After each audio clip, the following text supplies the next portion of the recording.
Buongiorno a tutti, tanto mi scuso se non parlo friulano, sono del Friuli occidentale. Potrei parlare nella mia lingua locale, però non so se tutti capirebbero, quindi parlo in italiano.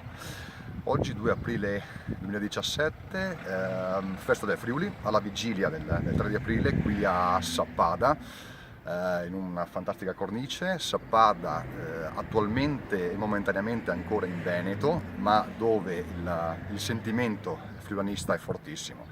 È un sentimento che insegna, ed è quello che io vorrei suggerire, indicare ai friulani, è quello che il sentimento friulano deve essere vivo e vivissimo e presente in tutti noi. Il Friuli è una storia millenaria, ha un'identità fortissima e soprattutto ha usi, tradizioni, costumi, e da 2 anni a questa parte ha anche un movimento politico che può rappresentarlo.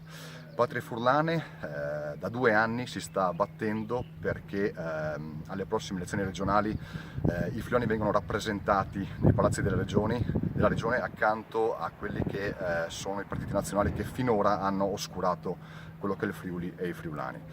Io concludo questo mio breve intervento e auguro a tutti una ottima e buona festa del Friuli da Tomasella, Patrie Furlane.